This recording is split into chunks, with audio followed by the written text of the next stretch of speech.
केजरीवाल की जमानत पर लगी रोक, 25 को होगी सुनवाई। दिल्ली शराब घोटाला केस बेल के बाद भी जेल मुश्किलों में फंसे सीएम केजरीवाल की कब होगी जमानत। ईडी की भूमिका, आम आदमी पार्टी ने उठाए सवाल, केजरीवाल को बताया निर्दोष। हाई कोर्ट ने ईडी की याचिका पर की सुनवाई, फैसला रखा सुरक्षित। 25 जून को सुनाया जाएगा फैसला। आम आदमी पार्टी के सांसद संजय सिंह ने न्यायालय पर जताया भरोसा, कहा कि केजरीवाल को जल्द मिलेगी जमानत। दिल्ली शराब घोटाला मामले में सीएम अरविंद केजरीवाल को निचली अदालत ने जमानत दे दी, लेकिन उन्हें रिहाई नहीं मिली है। अब हाई कोर्ट 25 जून को ईडी की याचिका पर अपना फैसला सुनाएगी। क्या उसके बाद भी जेल से रिहा हो जाएंगे केजरीवाल? आखिर केजरीवाल की रिहाई कब होगी? या तो हाई कोर्ट का फैसला आने के बाद ही पता चल सकेगा, तब तक उनके समर्थकों और पार्टी के लोगों को इंतजार करना होगा। दिल्ली शराब घोटाला मामले में फंसे मुख्यमंत्री अरविंद केजरीवाल की मुश्किलें कम होने का नाम नहीं ले रही हैं। एक तरफ जहां उन्हें निचली अदालत ने जमानत दे दी है, तो वहीं दिल्ली हाई कोर्ट ने उस जमानत पर रोक लगा दी है। इस वजह से अब तक उन्हें रिहाई नहीं मिली है। ईडी ने केजरीवाल की जमानत का विरोध किया था, जिसके बाद दिल्ली हाई कोर्ट ने निचली अदालत के आदेश पर रोक लगाने की मांग करने वाली ईडी की याचिका पर आदेश सुरक्षित रख लिया है। और अब ईडी की याचिका पर हाई कोर्ट 25 जून को फैसला सुना सकती है। जब तक हाई कोर्ट का फैसला नहीं आ जाता, तब तक अरविंद केजरीवाल जेल से बाहर नहीं आ पाएंगे। बता दें कि गुरुवार 20 जून को केजरीवाल को दिल्ली की राउज एवेन्यू कोर्ट ने जमानत दे दी थी, लेकिन शुक्रवार को इस मामले में अचानक ट्विस्ट आ गया और दिल्ली हाई कोर्ट ने ईडी की याचिका पर सुनवाई पूरी होने तक उनकी जमानत पर रोक लगा दी। इस तरह से केजरीवाल की एक के बाद एक मुसीबतें बढ़ती जा रही हैं। सोमवार या मंगलवार तक कोर्ट स्थगन आवेदन पर अपना आदेश देगी और उस आदेश के अनुसार तय किया जाएगा कि अरविंद केजरीवाल कब बाहर आएंगे। तिहाड़ जेल में बंद दिल्ली के मुख्यमंत्री अरविंद केजरीवाल को ट्रायल कोर्ट से मिली बेल के खिलाफ ईडी के हाई कोर्ट में विरोध को लेकर आम आदमी पार्टी के नेताओं ने जांच एजेंसी पर निशाना साधा और कहा कि ईडी की भूमिका इस केस में पूरी तरह से बेनकाब हो गई है। आप नेताओं ने कहा कि केजरीवाल के खिलाफ किसी तरह का मनी ट्रेल सामने नहीं आया है, उन्हें फंसाया गया है। शुक्रवार को आम आदमी पार्टी कार्यालय पर प्रेस वार्ता में संजय सिंह ने कहा कि कोर्ट के आदेश से ईडी की भूमिका बेनकाब हुई है। अब साफ हो गया है कि ईडी ने दिल्ली के मुख्यमंत्री और पार्टी के अन्य नेताओं को फंसाने के लिए केंद्र सरकार के इशारे पर गहरी साजिश रची। अब कोर्ट का आदेश स्पष्ट तौर पर बता रहा है कि ईडी मनगढ़ंत तरीके से हमारे खिलाफ तथ्यों को एकत्रित कर रही है। केजरीवाल के पक्ष में जो भी बयान होता है उसे छिपा लिया जाता है, जो खिलाफ में होता है उसे कोर्ट के सामने रख दिया जाता है। कल एक ऐतिहासिक फैसला माननीय न्यायालय का आया और आज उसके आदेश को लगभग 12 बजे अपलोड किया गया, उसकी कॉपी दी गई। और ट्रायल कोर्ट का जो आदेश है, अगर आप उसको पढ़ेंगे तो बीजेपी के सरकार की भूमिका और बीजेपी सरकार द्वारा संचालित ईडी की भूमिका पूरी तरीके से इस देश के सामने बेनकाब होती है। कोर्ट का आदेश ये साफ तौर पे बता रहा है कि ईडी मनगढ़ंत तरीके से तथ्यों को हमारे खिलाफ इकट्ठा कर रही है। ईडी मनगढ़ंत तरीके से जो कागजात वो अपने पक्ष में बनवाते हैं उसको न्यायालय के सामने प्रस्तुत करते हैं, यानी कि दबाव में बयान लिए जाते हैं, गिरफ्तारियां की जाती हैं, सरकारी गवाह बनाए जाते हैं और उसके आधार पर केजरीवाल को गिरफ्तार किया जाता है।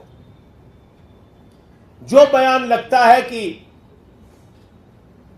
केजरीवाल को फंसाने के लिए जरूरी है, वो बयान कोर्ट के सामने प्रस्तुत किया जाता है, जो उनके पक्ष में है वो छिपा लिया जाता है। और इतना ही नहीं, ट्रायल कोर्ट ने साफ तौर पे कहा कि गोवा के इलेक्शन की जिस लेन देन की बात ईडी के द्वारा की जा रही है, उसका कोई तथ्य और प्रमाण, कोई मनी ट्रेल और सबूत प्रस्तुत नहीं किया गया है। यानी सिर्फ कहानियां, झूठी कहानियां, बेबुनियाद कहानियां, फर्जी सबूत, फर्जी तथ्य, फर्जी प्रमाण। और मकसद क्या है? अरविंद केजरीवाल की राजनीति को खत्म करना, आम आदमी पार्टी की राजनीति को खत्म करना। बहुत साफ तौर पे मकसद है। और अपने आदेश में ट्रायल कोर्ट ने माननीय सर्वोच्च न्यायालय के इंटरिम बेल के आदेश को भी उल्लेखित किया है। और वो क्या है?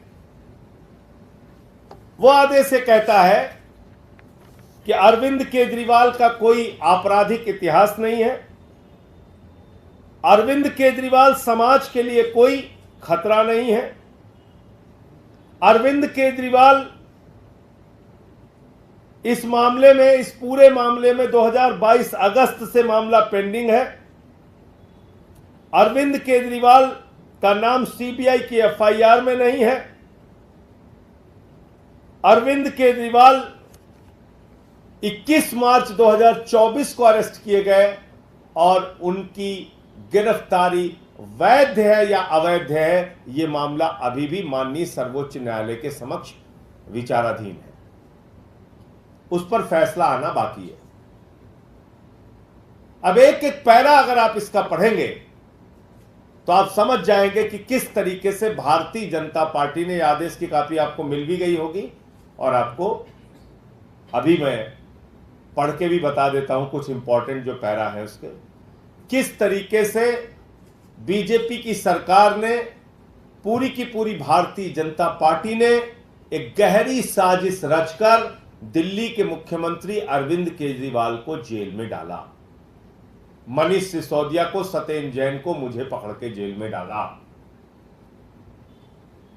और कोई मकसद नहीं है, सिर्फ मकसद है एक, केजरीवाल की राजनीति खत्म करो, आम आदमी पार्टी को खत्म करो।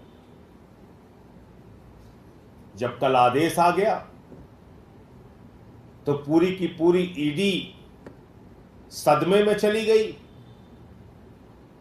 सदमे से बेचारे निकल ही नहीं पा रहे थे।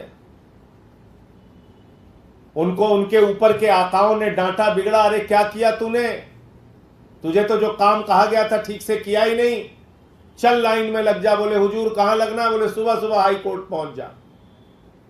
पहुंच गई हाई कोर्ट ईडी। मैं मोदी सरकार से पूछना चाहता हूं, बीजेपी वालों से पूछना चाहता हूं, दिमाग से बिल्कुल पैदल हो गए हो क्या? बुद्धि काम करना बंद हो गई तुम लोगों की? तुम्हारी मत भ्रष्ट हो गई? अरे ट्रायल कोर्ट का ऑर्डर अपलोड नहीं हुआ, ट्रायल कोर्ट के आदेश की कॉपी नहीं मिली, उससे पहले हाई कोर्ट पहुंच गए। कभी आज तक भारत के न्यायपालिका के इतिहास में आपने ऐसा सुना हो तो बताइए। मैं चुनौती देके कहना चाहता हूं, किसी न्यायालय के आदेश की कॉपी तक नहीं मिली, आदेश में क्या लिखा है यह जज साहब को मालूम ही नहीं है, ईडी को भी नहीं मालूम है, और उससे पहले ईडी हाई कोर्ट पहुंच गई कि साहब केजरीवाल की रिहाई पर रोक लगाइए। ये क्या हो रहा है इस देश में? प्रधानमंत्री जी, क्या आप ऐसे देश की न्याय व्यवस्था चलाएंगे? अपनी जांच एजेंसियों को इस तरह से कानून का माखौल उड़ाने के लिए हमेशा आगे करते रहेंगे? इन जांच एजेंसियों के पीछे खड़े होकर आप कितने घिनौने खेल रचना चाहते हैं प्रधानमंत्री जी? कल तक बीजेपी वाले कहते थे देखो बेल नहीं हुई, देखो बेल नहीं हुई, देखो बेल नहीं हुई। अब बेल हो गई तो बगैर आदेश के उसको रुकवाने पहुंच गए, बगैर आदेश के रुकवाने पहुंच गए। और मैं समझता हूं कि माननीय हाई कोर्ट निश्चित रूप से इस बात का संज्ञान लेगा कि ट्रायल कोर्ट के आदेश में क्या क्या बातें लिखी गई हैं और किस आधार पर अरविंद केजरीवाल जी को जमानत दी गई है।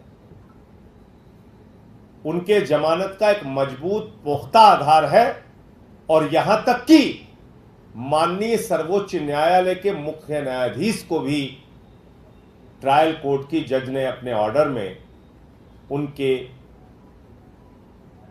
कथन को लिखा है।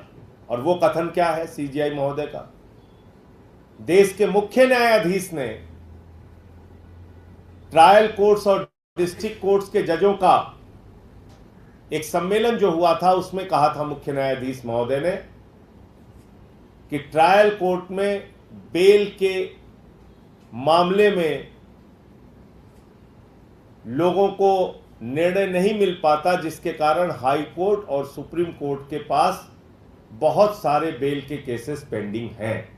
तो ये चिंता जाहिर की थी देश के मुख्य न्यायाधीश ने भी कि ट्रायल कोर्ट्स के पास जो अधिकार है बेल देने का वो शायद सही तरीके से अगर सदुपयोग हो उसका तो इतने मामले पेंडिंग नहीं रहेंगे बेल के हाई कोर्ट और सुप्रीम कोर्ट के सामने।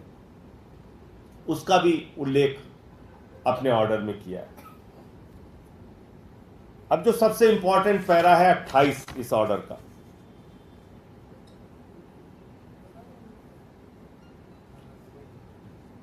इसमें लिखा हुआ है कि court, last line, court to think that ED is acting with bias. इसमें एक और चीज लिखी हुई है कि ED has failed to clarify as to how much time is required for tracing out the complete money trail. ED is trying to say that till the time the money trail is traced, AK is supposed to remain behind the bars. That too without proper evidence against him. Judge said this submission is not acceptable. ये para 24 में लिखा हुआ है कि ED जो है ये भी बताने के लिए तैयार नहीं है कि उनको मनी ट्रेल का ट्रेसिंग करने में कितना वक्त लगेगा, और वो चाहते हैं कि तब तक अरविंद केजरीवाल को जेल में रखा जाए जब तक कि मनी ट्रेल मिल नहीं जाता। इसमें एक लाइन है, ED is silent on how the proceeds of crime have been utilised by AAP in Goa elections. Even after 2 years, the alleged amount remains to be traced out. जिन पैसों का आरोप लगाया जा रहा है कि गोवा इलेक्शन में उसका इस्तेमाल किया गया, उसको आज तक 2 साल के बावजूद, 2 साल बीत जाने के बावजूद ईडी उसको ट्रेस नहीं कर पाई है। एक इसमें और ये पैरा 26 का पॉइंट था जो मैंने आपको बताया। पैरा 27 में लिखा है, material was available with ED since July 2022 but AK was called by ED only in August 2023, shows malafide of ED and ED has failed to answer this objection. ये कह रहे हैं कि जब आपके पास जुलाई 2022 में आप कह रहे हैं कि मटेरियल हमारे पास सफिशिएंट मटेरियल था, सबूत था, तो आपने अगस्त 2023 में अरविंद केजरीवाल को क्यों बुलाया? इससे कहीं ना कहीं ईडी की दुर्भावना, ईडी की मंशा जाहिर होती है और उनकी गिरफ्तारी ठीक चुनाव से पहले, 2 साल से आप इन्वेस्टिगेशन कर रहे हैं, उनकी गिरफ्तारी ठीक चुनाव से पहले हो रही है।